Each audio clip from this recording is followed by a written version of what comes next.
Well, my family and I are big Marvel fans. Now, I know you're probably not expecting those to be my first words as I begin my Easter sermon. Now, recently, one of the newest Marvel movies was released, which we saw in the movie theater in Morrisville. By the way, $5 Tuesday specials, so it's a good deal. It's called Captain America: A Brave New World.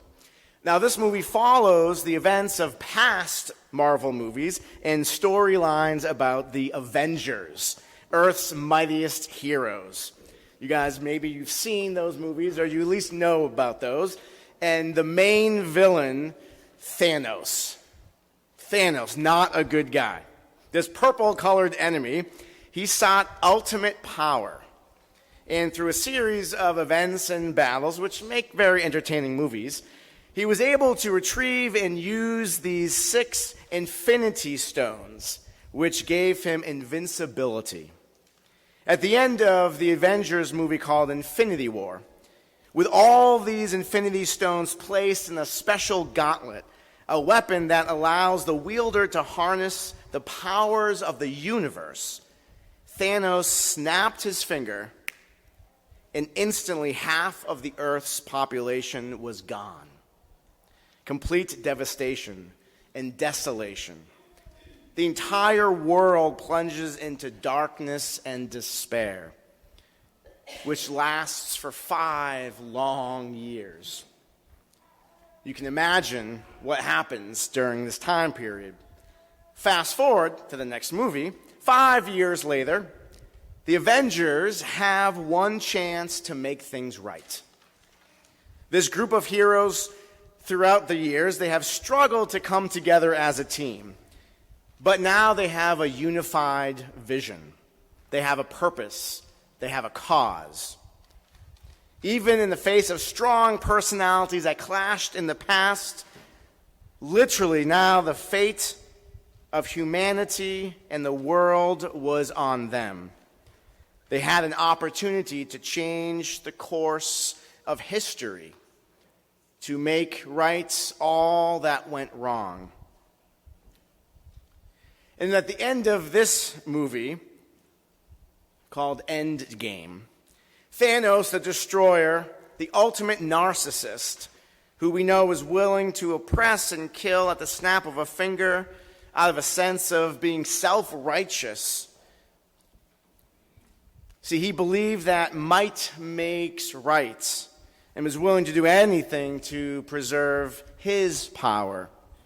Well, at the end of this movie, Iron Man, played by Robert Downey Jr., wrestles the Infinity Gauntlet from the grasp of Thanos, knowing that it will likely cost him his own life. And there's a wonderful, powerful scene at the end of this movie where Thanos, the destroyer, still believing that he has the ultimate power and still believing he has all the rings, looks out and says, "I am inevitable." And he snaps his finger again. But this time, nothing happens. You see a confused look. He turns this gauntlet to reveal the stones are no longer with him, but they're on Iron Man, who then looks at Thanos and says, "I am Iron Man," snaps his finger, wielding the universe's ultimate power, and in that moment, the destroyer is defeated. Death and evil are vanquished. No more. In the cinema, it's a powerful moment. Hope is restored to the universe. This is the story of Easter. Evil thought it had won. The Son of God on a cross, crucified, dead, buried in a cold stone tomb. But just as the story we read from the Gospel of Luke, The angel told the women, who were the first ones at the tomb, by the way, they said, remember what Jesus told you. Remember, he said these things would happen. And then the woman said, now we remember. I want to go back to a time when Jesus had another miraculous event. Just as movies use flashbacks to help tell the story or remind us of past events, we're going to go back a little while before that first Easter. In the story of one of Jesus' closest friends, a man named Lazarus, had died, presumably prematurely. It was a sudden death that took everyone by surprise. It was sad. In fact, the shortest verse in the Bible is part of this story. When Jesus saw the body of his friend Lazarus, in John chapter 11, verse 35, it says, Jesus wept. 2 words in that verse. I know it's the shortest verse because during Bible quizzes, I used to put my hand up when people say, can you memorize a verse of the Bible? I got one. It's very easy, only 2 words. See, now you know. John 11:35, Jesus wept. See, he understood the human experience of loss. He understood the sting of death. And to his friends, Lazarus' sisters who were there, and all who gathered around, Jesus had some powerful, reassuring words that at the time, I don't think they fully understood or comprehended. But it would come back to them. So we read this in John's gospel. When Jesus arrived, he found that Lazarus had been already in the tomb for 4 days. Now, the city of Bethany was near Jerusalem, some 2 miles away, and many of the Jews who had come to Martha and Mary to console them about their brother were there. When Martha heard that Jesus was coming, she went out and met him, while Mary stayed at home. Martha said to Jesus, Lord, if you had been there, my brother would not have died. But even now, I know that God will give you whatever you ask of him. Jesus said to her, your brother will rise again. And Martha said, I know that he will rise again in the resurrection on the last day. Jesus looked at her and said, I am the resurrection and the life. Those who believe in me, even though they die, will live. And everyone who lives and believes in me will never die. Do you believe this? She said to him, yes, Lord, I believe that you are the Messiah, the Son of God, the one coming into the world. Now, I think at that time, perhaps she was the only one who really understood those words of Jesus and believed in him in that way. The disciples, we know, didn't fully comprehend. Maybe they couldn't even believe that that was possible because all they had known is death, and death seems to be the final word. There's nothing after that. It takes all hope away from us. Could there be something beyond that? Could the disciples really believe in a miracle? Even in sudden death overtime, could there be somehow a championship? Like the University of Vermont Catamounts, men's soccer team. Against all odds, against all expectations, sudden death, overtime, miracles can happen. So enter now that first Easter morning. The women disciples show up to the tomb not expecting anything miraculous. Usually, dead people remain dead. That's the story that they're accustomed to. And that's what they were prepared to do, was to help prepare the body for a proper burial. But what they encountered changed everything. The stone was rolled away. It was almost as if looking at the totality of evil and the power of death, in that moment, God snaps a finger and says, I am. I am, not death.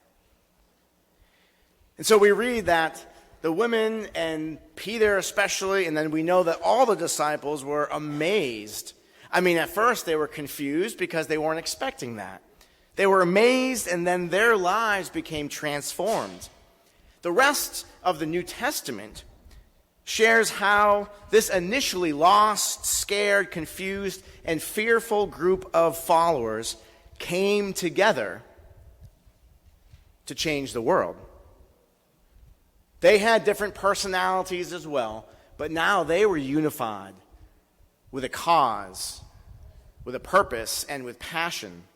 This astonishing news of Jesus' resurrection emboldened the followers to share the gospel, the good news. And they became known as followers of the way of mercy, the way of compassion, the way of forgiveness, the way of sacrificial love, the way of new and abundant and everlasting life that even death itself cannot contain. For Jesus says, for those who believe in me will never really die. There will always be hope, always be life eternal, always be a flicker, a flame, a candle lit, even in the darkest of nights. These disciples experienced firsthand that death does not have the final word, that in fact love wins in the end. And they committed their lives to this cause. They were small in number, this group of initially 11, and they had no real positions of influence or affluence, but they believed in what God could accomplish in and through them. They learned and exemplified what cultural anthropologist Margaret Mead once wrote: never doubt that a small group of thoughtful, committed citizens can change the world. Indeed, it's the only thing that ever has. As many of you know, Earth Day is 2 days from now. The theme this year is Our Power, Our Planet. It calls on us to unite behind renewable energy and to push for a tripling of global renewable energy generation by 2030. But did you know how this day, this global day, all began? I will tell you. Senator Gaylord Nelson, the junior senator from Wisconsin, had long been concerned about the deteriorating environment in the United States. Then in January 1969, he and many others witnessed the ravages of a massive oil spill in Santa Barbara, California. Inspired by the student anti-war movement, Senator Nelson wanted to infuse the energy of student anti-war protests with an emerging public consciousness about air and water pollution. Senator Nelson announced the idea for a teach-in on college campuses to the national media and persuaded Pete McCloskey, a Republican congressman, to serve as his co-chair. Very bipartisan move. Senator Nelson recruited Dennis Hayes, a young activist, to organize the campus teach-ins and to scale the idea to the broader public. And they chose April 22nd, a weekday falling between spring break and final exams, to maximize the greatest student participation. Recognizing its potential to inspire all Americans and beyond, Hayes built a national staff of 85 to promote events across the U.S., and the effort soon broadened to include a wide range of organizations and faith groups as well. They changed the name to Earth Day and inspired 20 million Americans. At that time, that was 10% of the total population of the U.S., who took part in the streets and parks and auditoriums around schools and churches and synagogues around the U.S. to demonstrate against the impacts of 150 years of industrial development, which had left a growing legacy of some serious human health concerns. A small group committed to a cause, believing in what they were doing, helping to bring together a nation, and believing that we can make a difference in our time and in our age, leaving behind for future generations something that's better and more beautiful than what we may have, leaving a lasting, positive legacy that is generative for future. Now, if you've been part of our worship service over the last 6 weeks, during Lent, we have been looking at the many I am statements of Jesus. And similar to the other I am statements, the one that we just looked at this morning, Jesus doesn't talk necessarily about what he can do or give, but who he is. Jesus doesn't just give bread, but he is our bread. Jesus doesn't just merely reflect light, he is the light. And in John's gospel, Jesus says that he is the resurrection and the life. And Jesus' resurrection brings revitalization and resurgence to that which was lost. It brings dreams back to life. It restores hope. And hope in what God can do, hope for our planet, and hope for humanity. And we know that he provides not only resurrection and life to individuals who believe in him, but for the entire world as well. This is the good news that we share. And just like with his first followers and disciples, Jesus calls us to join his ongoing work of restoring a broken world, bringing light into darkness, faith into doubt, hope into despair, love into hate, bringing life to all creatures and all of creation. And that is truly what the message of Christ is all about, and what it means to be a follower of Jesus. British scholar N.T. writes in a wonderful book called Simply Christian, Why Christianity Makes Sense, writes these words. I share them with you. Made for spirituality, we wallow in introspection. Made for joy, we settle for pleasure. Made for justice, we clamor for vengeance. Made for relationship, we insist on our own way. Made for beauty, we are satisfied with sentiment. But new creation has already begun. The sun has begun to rise. Christians are called to leave behind, in the tomb of Jesus Christ, all that belongs to the brokenness and the incompleteness of the present world. That, quite simply, is what it means to be Christian, to follow Jesus Christ into the brave new world, God's new world, which he has thrown open before us. Like Jesus' first followers on that first Easter, may we be amazed at what can happen. May the Spirit of Jesus raise us up, renew our lives, resurrect our dreams, and restore our humanity. For Christ is risen. He is risen indeed. Amen. Thanks be to God.